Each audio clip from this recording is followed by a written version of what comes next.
Welcome to BW Wellbeing World. My name is Harvinder Narula, and my guest today is a gentleman called Mr. Ajay Kumar. Ajay is the Chief Operating Officer of an organization which is in Abu Dhabi. He lives there, and based on his own experiences and his research, he's authored a book called Corporate Gita. When I read this book, I realized it is a reflection of a mindset of a leader, which is why we have Mr. Ajay with us today to speak about his experiences and his thought process from a leader's perspective. So, welcome Ajay to BW Wellbeing World. It's such a pleasure to have you with us today, and congratulations on the new book that you have authored, Corporate Gita. And I read that book, and based on that, I was very interested to have a conversation with you on the mindset and the well-being perspective of a leader and how it defines not just how the organization is led, but how their teams can be best managed. So, Ajay, welcome to BW Wellbeing World. Thank you, sir. And Ajay, my first question to you is, you wrote this book, and what was the motivation behind writing this book? Yeah. First of all, thank you, Harvinderji, once again. I must say again that I'm truly impressed by your accomplishments as the CEO of BW Healthcare World and BW Wellbeing World. Your leadership in these organizations have been remarkable, driving innovation and fostering collaboration among key stakeholders. Thank you, sir. Now, coming to your question, as I told you before, as an NRI settled in Abu Dhabi for the past 3 decades, like every other Keralites of my time did, my humble career began in India with a pharmaceutical company. From there, I joined a conglomerate based in UAE.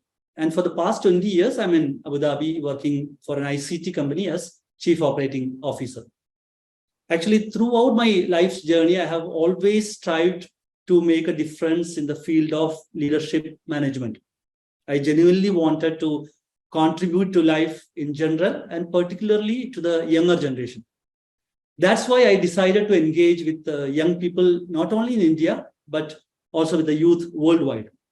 I thought of achieving this by writing books such as Lessons from 21 Films for the 21st Century Entrepreneurs, Formula G, Mindful Parenting, and my latest publication, which is Business Gita. Being an author allowed me to effectively communicate with people through various social media platforms. And now I'm delighted to be here with you, discussing my books and sharing my journey. So the motivation has been always, it's been always there, and the thought process was there, and throughout my life journey. So, maybe COVID is one of the reasons why I got some extra time. I could do what I always wanted to do. I started writing books. And Ajay, this book that you wrote, Corporate Gita, is very interesting. But let me first try and pick your brains on the title that you chose for this book.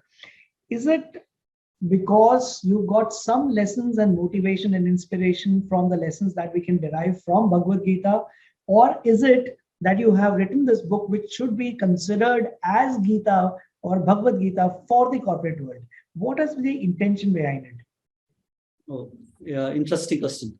Yeah, certainly. My latest book, Business Gita, draws inspiration from the renowned scripture, the Bhagavad Gita. Gita serves as a communication between Lord Krishna and his closest companion, as you know, Arjuna, who found himself in a state of dilemma on the battlefield. Actually, in this dialogue, Lord Krishna assumes the role of a friend, philosopher, and guide. I believe the genuine human connection, speaking to individuals, understanding their problems, and offering guidance or learning from them is the most effective way to reach out and make a positive impact. Actually, it is not about teaching, but rather a mutual process of learning and evolving as better individuals through meaningful communications. One of the famous slokas from Gita, Karmanye Vadhigaraste Ma Bhaleshu Kathajana, actually emphasizes the importance of focusing on one's work rather than being attached to the outcome. Bhagavad Gita is filled with numerous verses that have provided guidance and solace to millions of people. In a sense, Business Gita can be seen as the first management book infused with philosophical wisdom. Actually, it explores the art of communication in various aspects of life. In this book, I have included interactions that I have had with friends, colleagues, business partners, and my family. This book actually is my personal journey of learning and growth, as well as the positive impact I believe I have made on those around me. I hope I answered.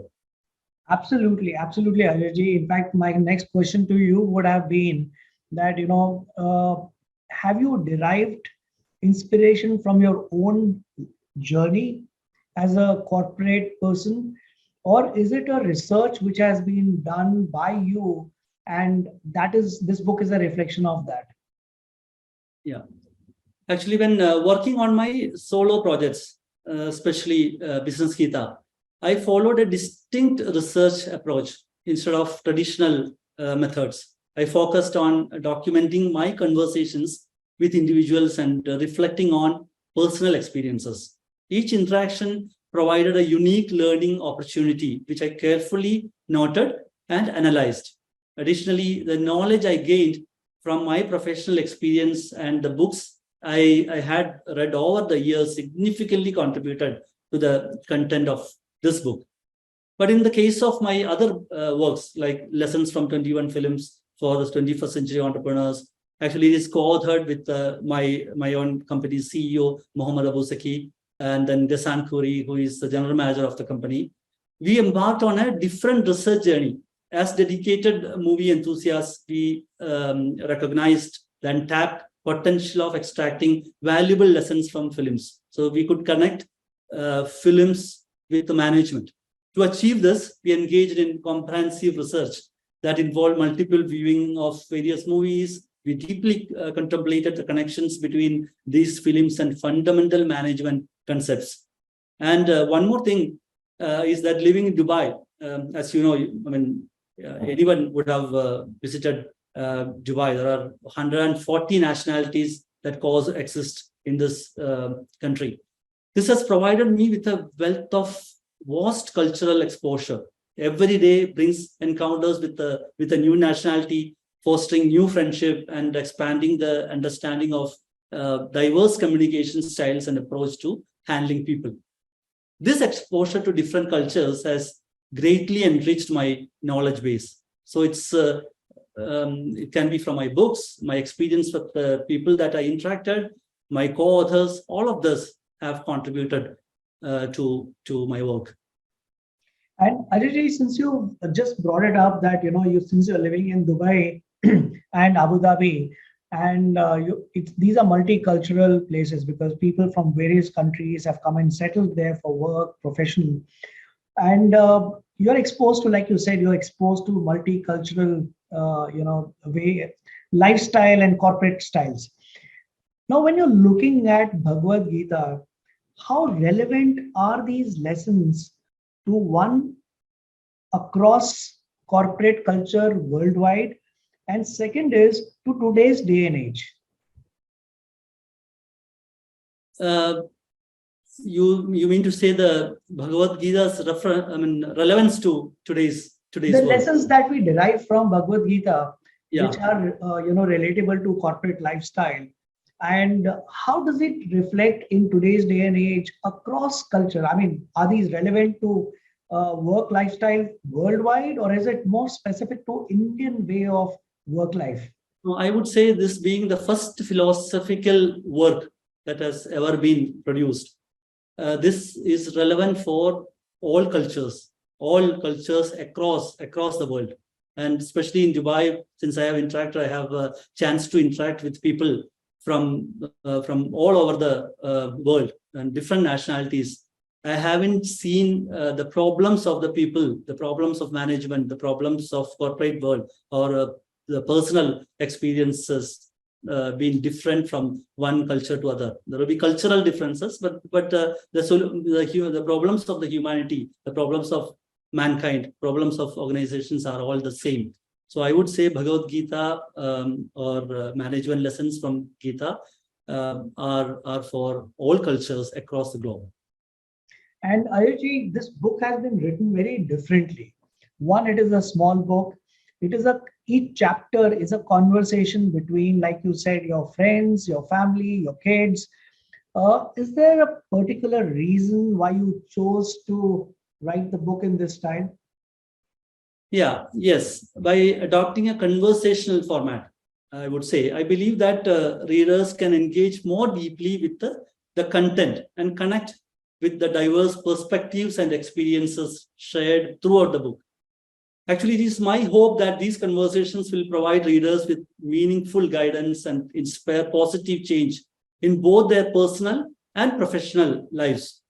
My books take a unique approach by presenting each chapter as a conversation with different individuals, offering readers valuable insights and lessons that resonate with their own experiences. This book is structured into sections and chapters, carefully exploring various dimensions of life. For example, the knowledge section delves into leadership, success, and inclusion, while the karma section covers business, technology, and work culture. The bhakti section encompasses diverse topics such as giving back and creating a better world. So the conversation, I thought, is a better method of connecting to my readers. Got it. That's very interesting, actually, Ajay. And since I've read the book, I found it extremely easy to connect with, easy to read. It wasn't something like I had to sit with and go through it. It was a very, very easy read for me. So I must compliment you on the way the book has been written. Thank you. Ayuji, who are you trying to address this book to? I mean, one, I know that definitely it touches the life of every person who's involved in the corporate lifestyle. But does this book also hold relevance to somebody who's an entrepreneur? Okay, actually, this book is intended for a wide audience and wide cultural or wide nationalities, encompassing individuals of all ages who are seeking a broader perspective and valuable insights for personal, professional, and business growth. The teachings of Gita have the potential to benefit anyone who is open to exploring its wisdom.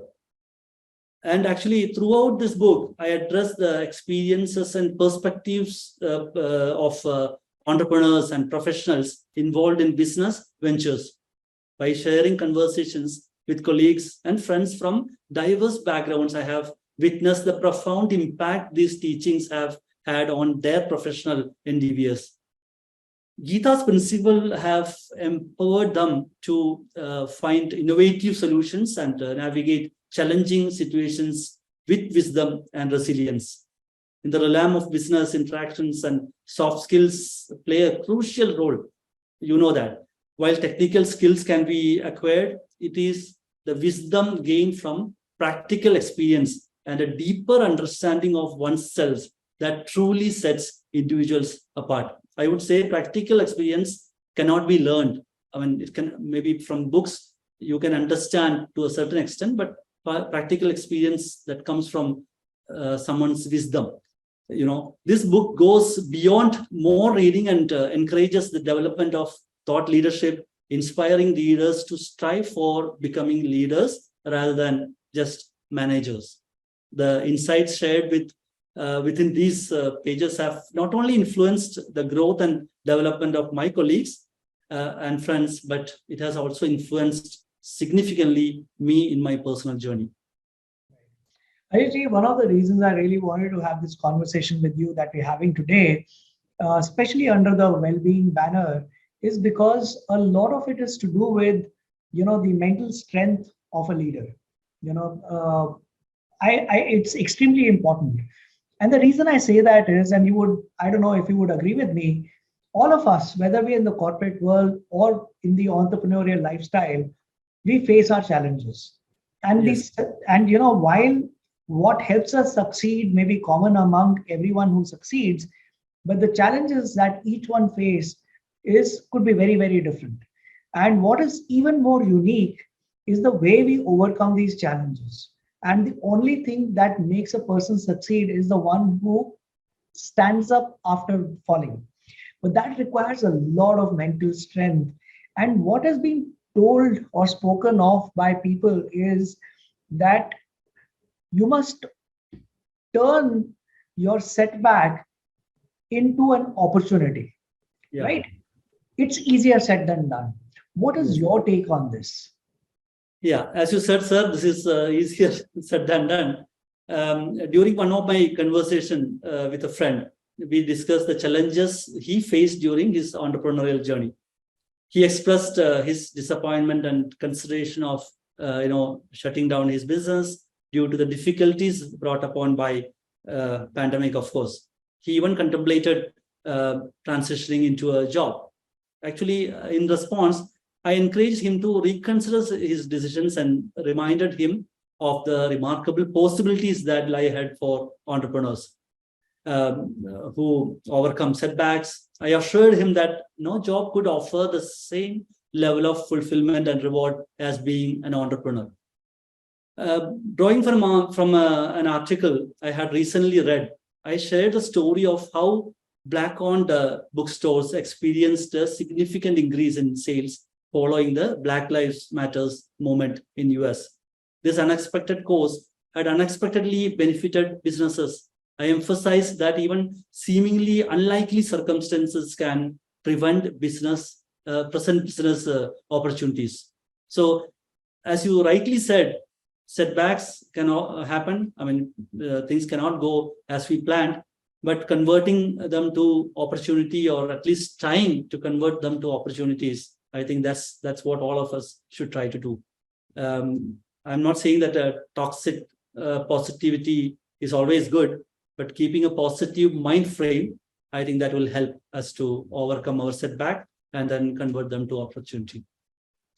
And Ajayji, let me share with you, when I moved from my corporate role to an entrepreneurial role, and then in my current entrepreneurial role, at the top level and as an entrepreneur, both are very lonely spaces. True. There aren't too many people that you can openly discuss your ideas and concepts and projects with. There aren't too many people who would understand what you are saying in an organization. It's a lonely space.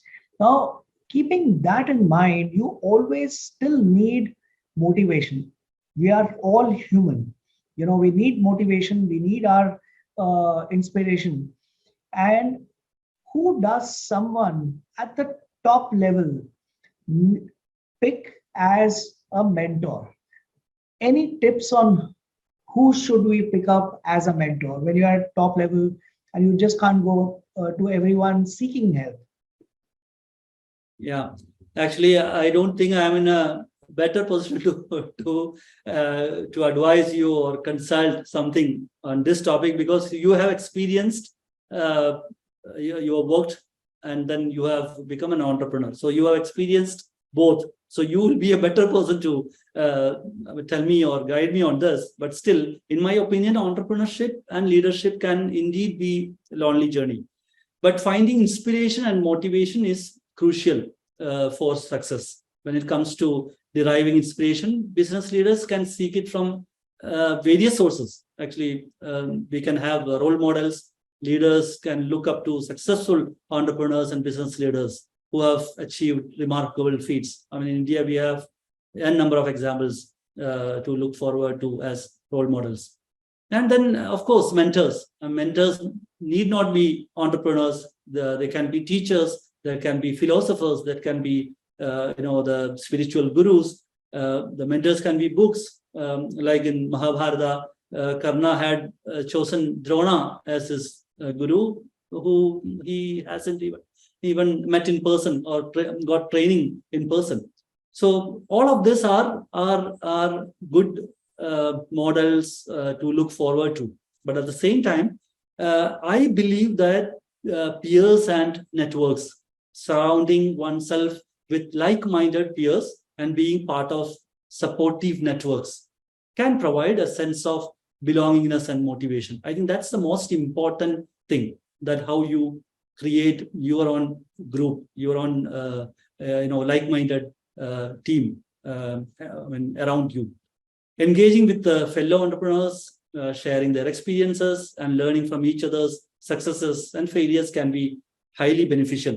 But before you go to next question, I would like to share your views on this, whether you agree with me or you have a different viewpoint since you have experienced this. No, I kind of resonate with what you are saying. And in my experience, what has also helped me is that sometimes, there's an ego that sets in. As in when you go senior in your profile, in your experience, you tend to start believing, or you're made to believe by other people around you that you know everything. And you will also have people who will not be the naysayers. They will be people who will agree with you all the time for whatever reason, and that inflates the ego even more. The problem that happens is when you have ego which is inflated, you start believing that you know everything, you know it all. And I think that is what kind of blocks acceptance of more knowledge and accepting that there is something that you don't know. So what has really worked with me and what I've seen work with other senior people is when they remain grounded, they cautiously kill that ego. They are in acceptance that there could be things that they do not know, and that is when they're open to receive information. And what I have seen is in my personal experience that this inspiration and this knowledge can not only just come from people who are more experienced than you, but it can also come from your teams who can, who can just create a possibility of doing things in a manner that did not even occur to your mind. So for me, what has always worked is being an acceptance that listen to people, hear what they say, be open to acknowledge that there is something that someone knows which you are not aware of. So that has helped me always try to learn something new, and it has worked for me. Yeah, thank you. Thank you for that answer. Yes.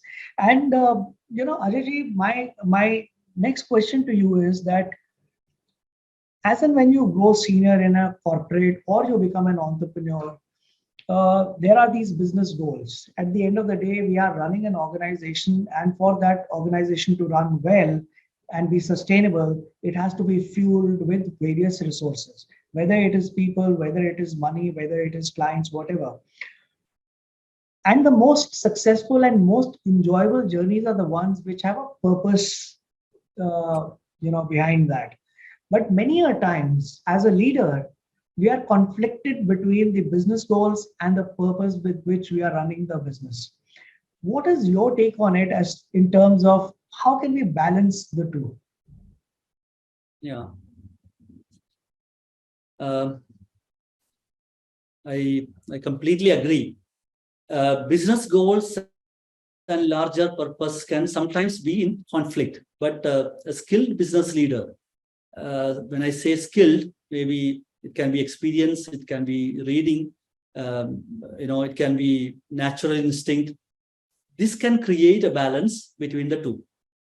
The leader can create a balance by adopting a holistic approach that considers both immediate business goals and the larger purpose or vision of the organization. It is essential to recognize, in my opinion, that while achieving business goals is important for success, it is equally important to have a broader perspective and understanding the impact of those goals on the larger world. Just as looking at a globe provides a humbling experience and reminds us of our place in the world, business leaders can use similar approaches to remind themselves and their teams about the broader impact of their actions. This broader perspective helps in making decisions that align with both the business goals and the larger purpose, ensuring a harmonious balance. As you rightly said, but creating a team among ourselves, and then making sure that the team is always not saying yes. All of these are also important to have a balance between the business goals and larger purpose. And Ayuji, you would have also seen, in fact, what I was talking of, that you have to shed your ego to be in acceptance of more information. There is a chapter that you have written in the book, which is about the leaders with flaws. I've particularly found this very interesting because I believe that you have to let go of your ego. But how do you relate this to the corporate environment? Because what I've seen is when we hire you in today's day and age, we expect you to know your work really well, and any mistakes are not very kindly taken and usually are unforgiving and can sometimes be seen as a weakness. What do you have to say about this? Yeah. Actually, acknowledging that we don't know everything is really crucial in letting go of our ego and fostering humility. In my opinion, a leader is not someone who is good at everything. A leader is someone who has the best team, who are good at different things, and then he makes sure that he achieves the vision or the goals that are set for this team. This is particularly relevant in the relatively unforgiving corporate world, where not knowing is sometimes perceived as a weakness. It is important to recognize that none of us are expected to possess all knowledge and be perfect.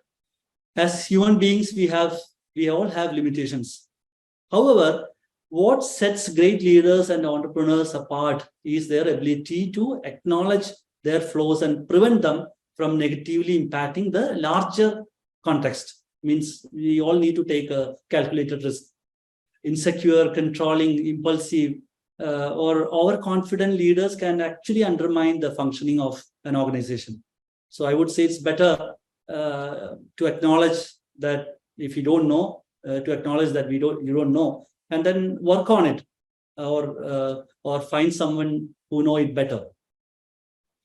And Ajay, I mean, you are in the leadership position in the organization that you represent. What we've seen is that there are office politics, and it can be really unproductive. And how would you define office politics, where your win could mean showing someone down to create and secure your position? People say either you respond to politics using politics or you succumb, right? What do you have to say about this? What is your personal belief? And how do you manage when you see politics in the organization that you represent? Yeah. Actually, in my opinion, office politics can be defined as the use of power and manipulation within an organization to achieve personal gains.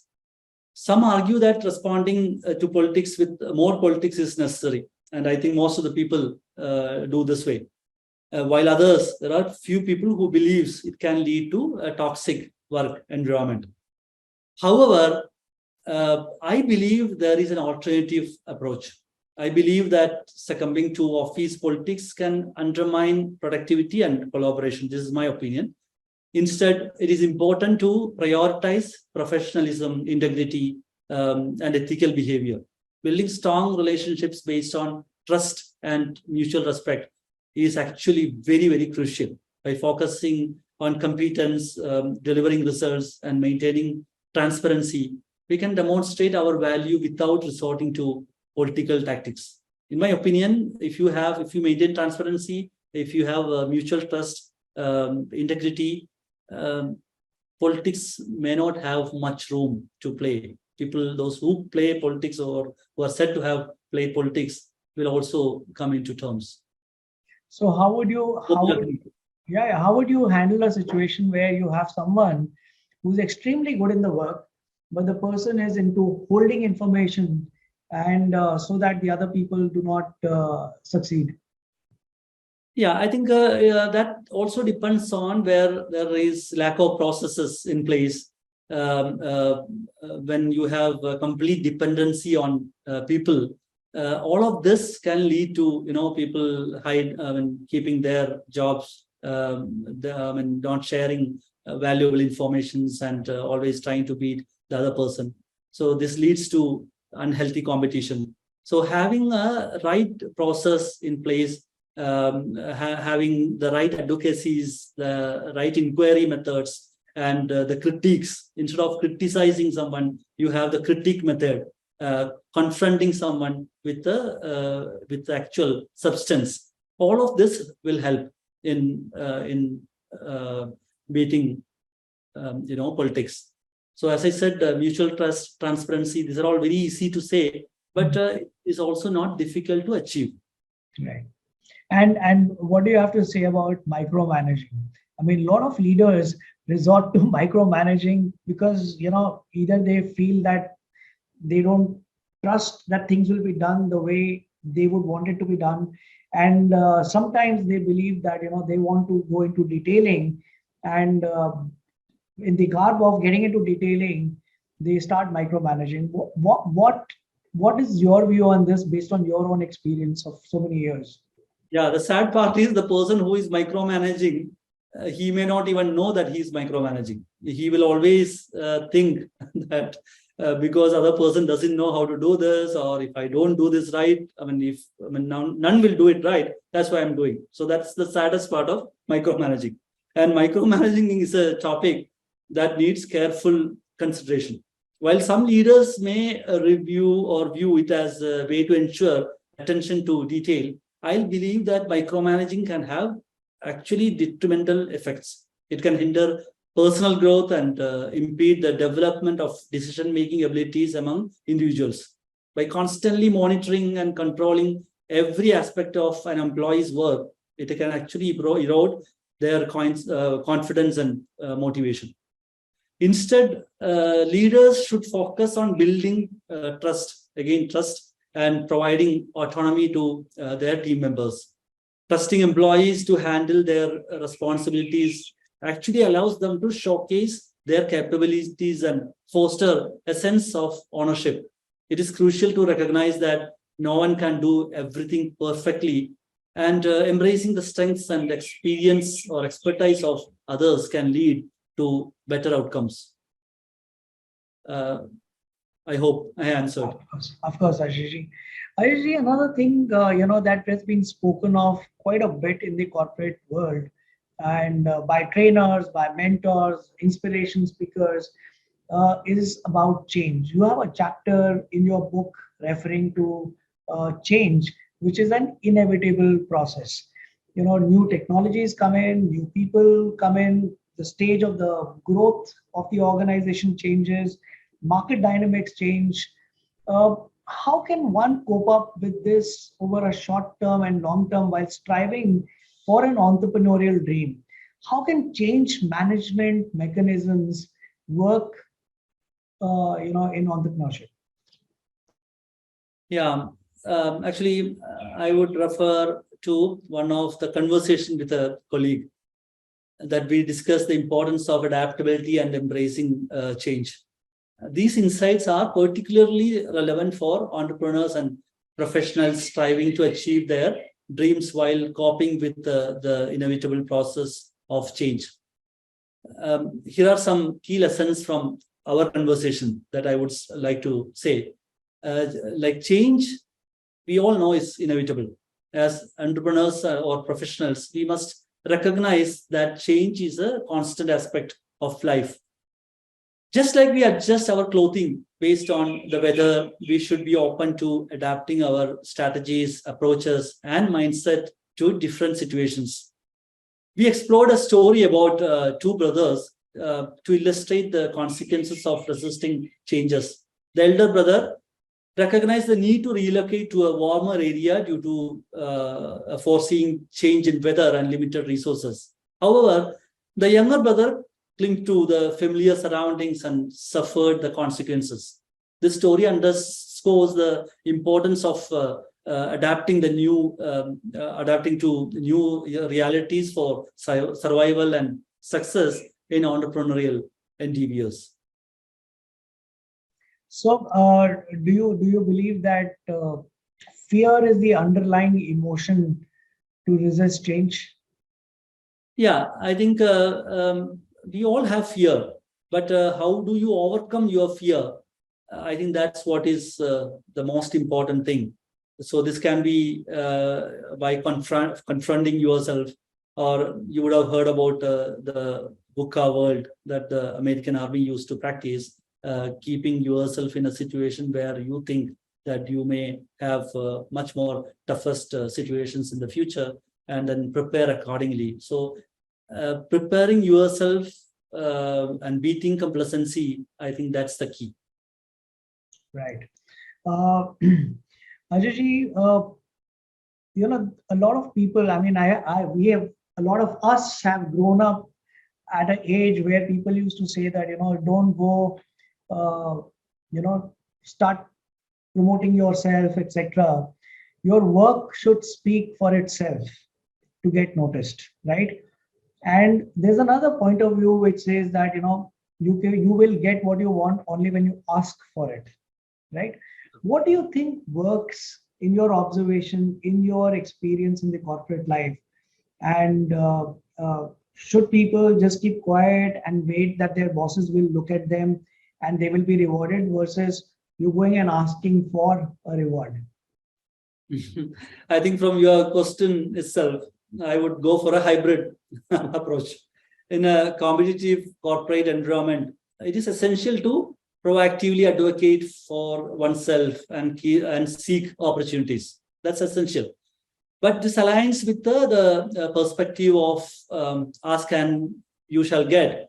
By actively engaging in networking, building relationships, and expressing one's aspirations and achievements, actually individuals can increase their visibility and create opportunities for growth. It's not for increasing the visibility. I mean, you naturally meet people, you naturally build relationship, which may help to you in the process later. However, it is important to strike a balance between self-promotion and delivering exceptional work. Simply asking for recognition without substance may not yield sustainable results, in my opinion. Actually, it is a combination of consistently delivering high-quality work and effectively communicating one's value that often leads to success in corporate life. And Ajay, since you are at the senior management level, at a leadership level, do you think that when the leadership builds a personal brand for itself, it actually boosts the corporate brand and the product brand?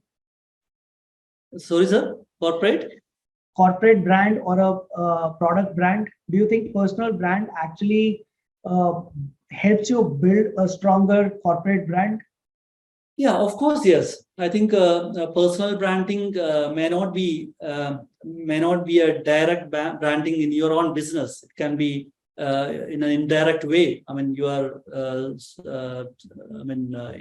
involvement in charity, your involvement in art, or it can be anything. But that will build your corporate brand as well. So there are many examples that even in India you may see where CEOs themselves they are into, like Tatas are into charity, they are into education, but they don't have maybe they don't have the same kind of business, but they are into some other business.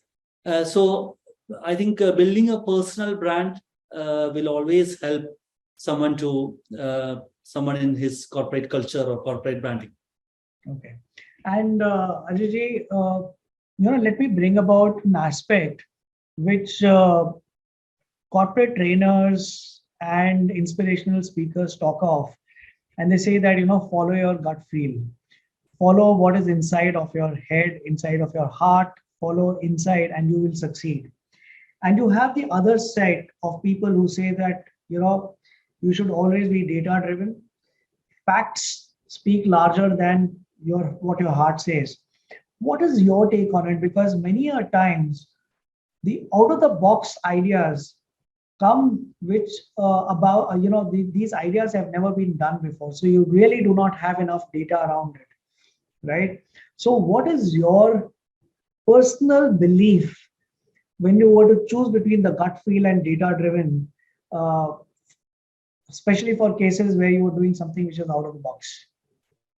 Yeah, data versus intuition. Absolutely. Yeah.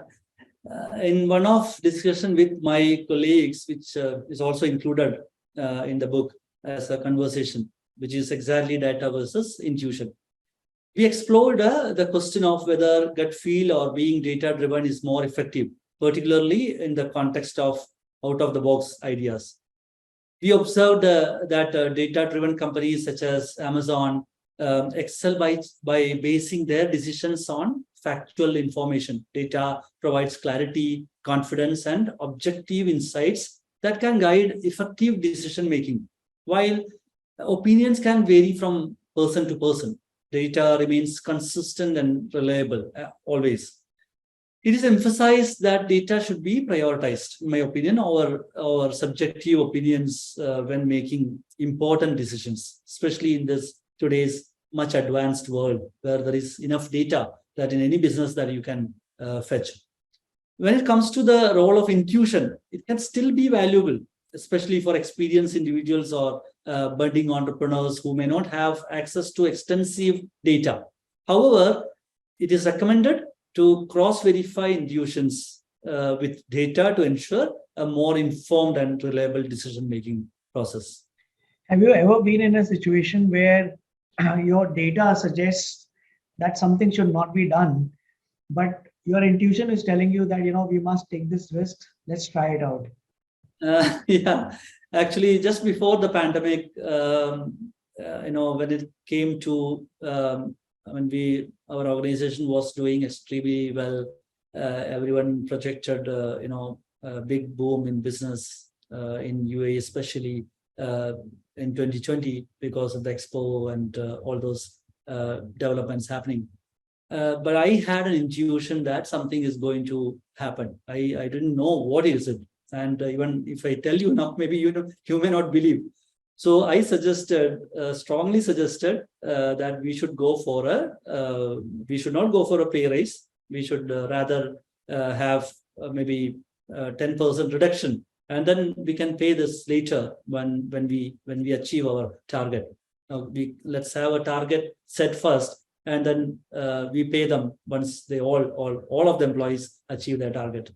So people, even the senior management, the board, they were not buying this, and I had no data. The data was showing otherwise. But I was kind of insisting on this, and then this was in January or December 2019 and January 2020. By March, we all faced a lockdown, and then people slowly, many of our competition, they had gone for even tougher measures later. But since we had taken care of this in our budget, we did not have to go for a further reduction or anything. And that year was one of the best years of our organization in terms of target achievement. So this is my personal experience, but I would still say data versus intuition. The right data always helps than intuition. And Ajay, I don't know if you face this problem in the part of the world that you are in, which is UAE, but it is becoming increasingly difficult to manage young workforce. And what I have observed is the thought process is very, very different. For example, people of our generation feel that we should be working from office, and the younger generation feels that what is the point of coming to the office when I can do the same work at home? And many a times these people also come back that, I don't think I'm getting satisfied with what I'm doing. I'm not getting what I really want. And when you question them that what is it that you want, which is not, being received by you, they are unable to explain this. Yeah. How does senior management manage youngsters of today who don't know what is missing but claim that it is missing? Actually, are we not having the same issue at our home also with our children? Absolutely. So we all have this. And one of my colleagues expressed his frustration with the new generation's languages and behavior. Actually, he said that a few of them, they were having a chat, and a new trainee walked by and asked them to spill the tea. So he was amazed and as to say, why would he? So, spilling the tea is not literally spilling the tea, but share the gossip or share what you're talking. So the communication gap between Gen Zs and us, I think that's been there many of the time. I don't understand what my daughters they speak among themselves. They have different ways of expressing, expressing and communicating. So managing young employees with a different thought process can be challenging and rewarding. Hence, understanding the evolving language and mindset of Gen Zs and the young generation actually is very important. We also have to strategize to make a brand more visible and appealing to Gen Zs, because we can't ignore them, because Gen Zs are the consumers of today. So it is important to be open-minded and receptive to their evolving norms. Young employees often I think they have different expectations and desires compared to previous generations. There's a cultural gap. So instead of dismissing their concerns, take the time to understand their viewpoint, and then that will help us and them. Got it. And Ajayji, what in your opinion and your experience, your observation, is your point of view on being emotional? At the end of the day, whether it's a new trainee or it is a business leader or a promoter or an owner, we are all human beings and we have emotions. Being emotional, and there are different leadership styles as we speak about. There is a friendly leadership style, there is inclusiveness, and then there is a strict boss. Being emotional, is it a weakness or is it a strength for a business leader? Actually, you told me you are not a journalist. Actually, your questions are the way you ask me questions. I think you cover everything from my books and also from what I read. Thank you. Coming to being emotional, in fact, I had one of my conversation, why sensitive leadership matters. I have highlighted compassion and vulnerability in leadership. In this conversation, I have discussed about a leadership style that is sensitive, compassionate, and willing to show vulnerability. I believe that true strength lies in being supportive and empathetic towards others. A toxic positivity may not always help. Just show that you know everything, you are tough. All of this may not be helping the real life. So being an emotional leader, in my opinion, is a strength, not a weakness. By demonstrating compassion, vulnerability, and understanding, leaders can actually foster trust, empathy, and a supportive work environment. Emotional leaders are more likely to build strong leaderships, promote open communication, and create a sense of belonging within their teams. So they understand the importance of addressing concerns and are willing to provide the necessary support. Ultimately, being an emotional leader can lead to higher employee satisfaction, increased motivation, and improved overall performance. So anyone, I think, acceptance, belongingness are crucial. As a leader or as an employee in the higher level or in the lower level, these are very crucial things. So why not be transparent? So let's be emotional if we are emotional. And Ajayji, since we are talking of emotions, let me also talk about mental well-being of business leaders. They say that you are an outcome of various experiences that you've gone through in your life, right? And many a times there are tough decisions that we need to take. We are at the crossroads where we may need to let go of certain people. We may need to break partnerships. And this could be very tough times for a business leader, because if you are emotional, you are getting affected because you built relationships, not just with your customers, but even with your employees who you considered them to be as family. Now, some of these decisions tend to haunt you later. How can leaders resist this dilemma and remain strong without actually creating a dark side of leadership based on the past experiences? Yeah, very tough question to answer. Tough decisions are indeed, challenging and can be emotionally burdensome for entrepreneurs, not just entrepreneurs, for any human being. However, there are strategies they can employ to resist dilemmas and stand strong.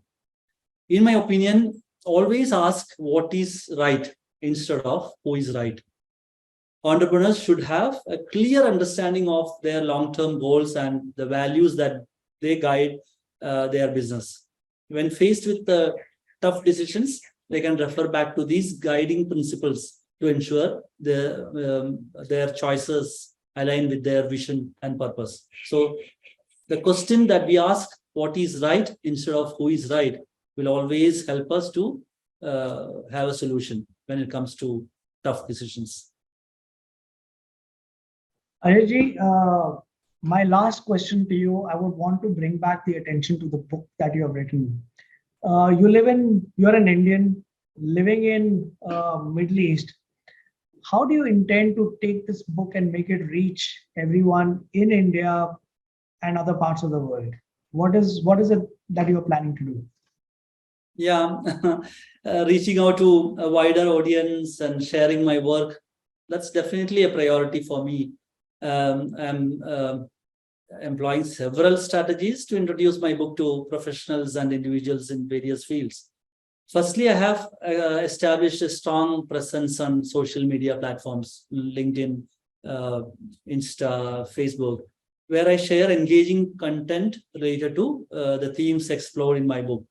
So this allows me to reach out to individuals with busy schedules like yourselves and connect with professionals from various fields. Additionally, I'm actively participating in speaking engagements, book signing, conferences, where I can directly engage with professionals and individuals who may find value in my work.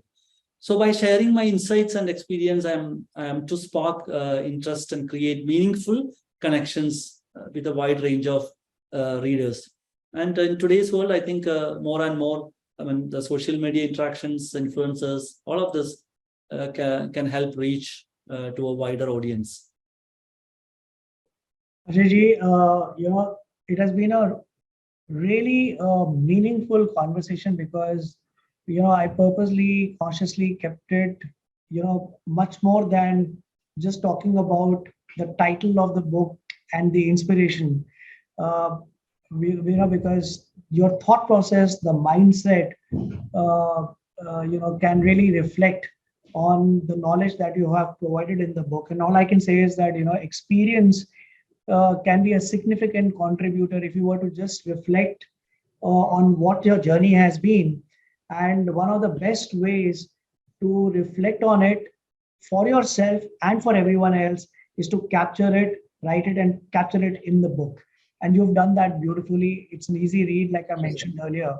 And my biggest takeaway came from the last two answers, where you say, ask yourself what is right instead of who is right, because that will always help you take the right decision, choose the right decision. Thank you, sir. Actually, pleasure is mine. And you're an entrepreneur, a leader, health expert, and a journalist. So the kind of questions, thoughtful questions. Actually, it was not. I had to think before I answer. So thank you. It was a wonderful experience for me too. Thank you so much for it.